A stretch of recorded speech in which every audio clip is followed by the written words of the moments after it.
Texas, we're no strangers to severe weather and storms. But last night, oh my gosh, we had a good one.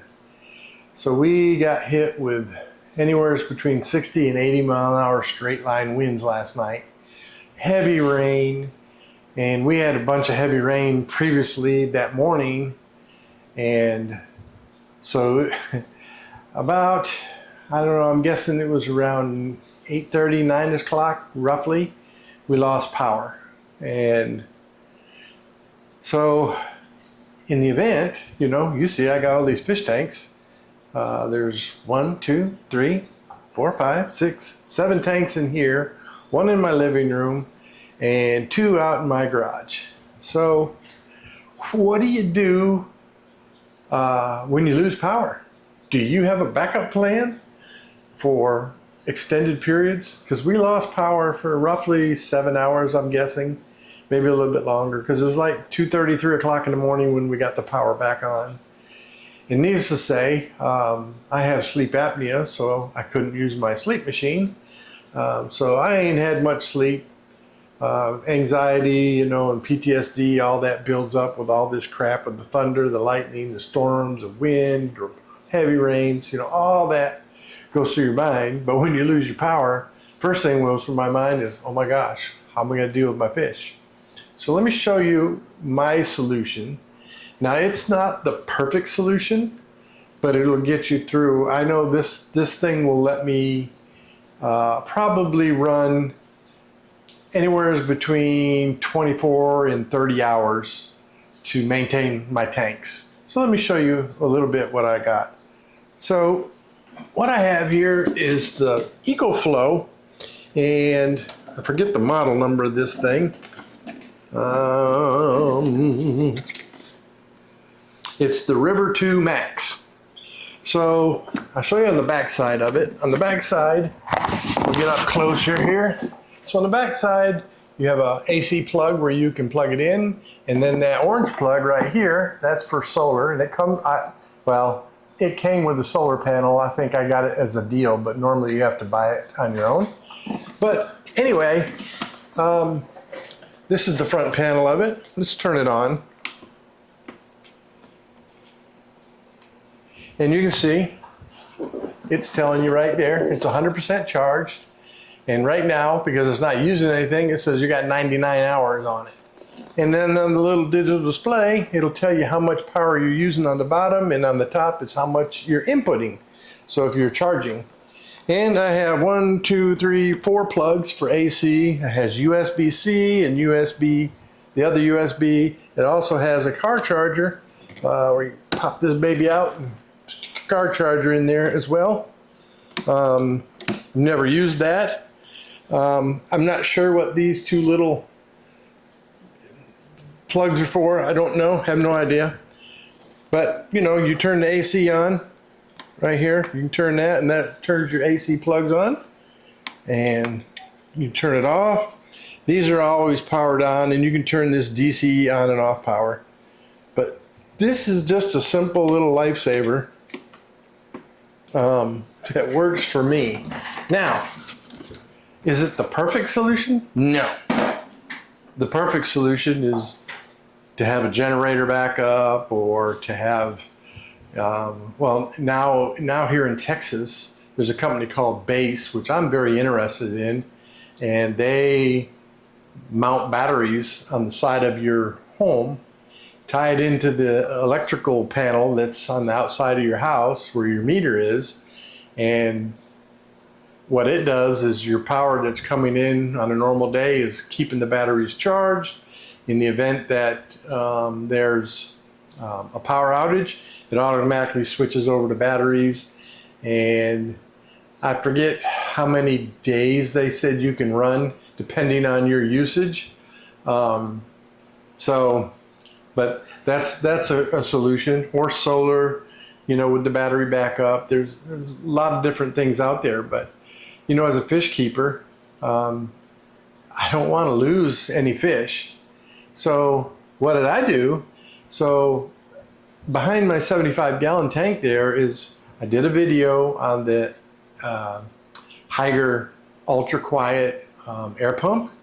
So all I did was take the EcoFlow battery backup, and I set it up on top of that little white box back here, and I plugged the air pump in, which powers all these tanks in here except for my 180 gallon.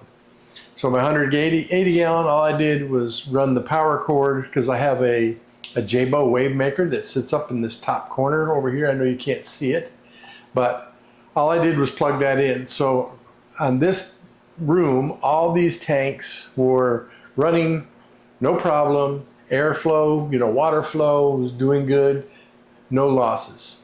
My 125 gallon, I have another Haiger air pump that I did a review on, and I'm going to put both those Haiger air pumps at the end of this video. But it's also a battery backup type air pump, and it's running my 125. So when my FX6 was dead because I had no power, my hang-on backs were dead because no power, this tank, the sump was no good, no power. So in the 125, the Haiger was air pump was running that tank, no losses in that tank. Now out in my garage, I have an aquarium co-op air pump that runs a sponge filter in the two tanks out there, my 20 gallon and my green water tub. And it ran the whole time, pumping air in there, so keeping movement. The only thing that had no power whatsoever, well, I say no power, but had weak power, is my outside tub. The filter absolutely didn't run because it's 110 AC voltage. But I do have that Papa Soap filter fountain thing. Now it ran until the battery was dead, but because yesterday was so stormy, the battery didn't get charged fully, because it's just not sunny enough. But it did run for a little while, but that's how I kept my stuff going. So for you guys that out there that have tanks, do you have a backup situation, a backup power situation? Are you prepared for this? If you live here in Texas or the Midwest, we all know we're in Tornado Alley, and we have severe storms here, we have hail, and this year's been no exception. We've had several big storms. This morning when we got up, you look out in the backyard, down behind my house is all forest. Well, half the forest is in my backyard. It blew leaves and branches and everything off. Out in the street, from the electric company, that they had to go out four-wheel driving to get to some of the power places that got broke by tree branches or whatever. But there's a big mud slick out in the street from them. And my front yard, some of the tree branches from my trees had broken off, and I had to go to the doctor's first thing this morning. And when I'm driving down my neighborhood, it's like, oh man, there's a lot of trees, branches down, because we had some really high winds. So another thing I had to do is also just check my roof and make sure I didn't have any shingles blow off either, because it was howling last night. Now, out on Facebook, we have a neighborhood Facebook page, and somebody posted out there that they heard on the police radio that the next town over had a touchdown of a tornado. But I go on the news, and none of the news is reporting an actual tornado. So more than likely, they may have thought it was a tornado, but it's just the high winds that we had. So it was just crazy. It was a crazy night. So my solution is enough to get me by for maybe a day, day and a half, maybe not, but if we ever had an extended period where we're down for days and weeks, I'd be in trouble.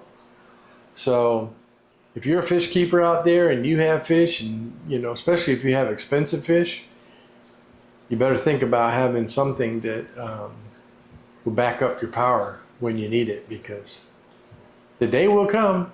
It's just inevitable. Anyway, yesterday's Memorial Day was quite the weather event for us here in Central Texas. So let me know what you think. Leave a comment. I appreciate every one of you. Stay safe, my friends. Bye-bye.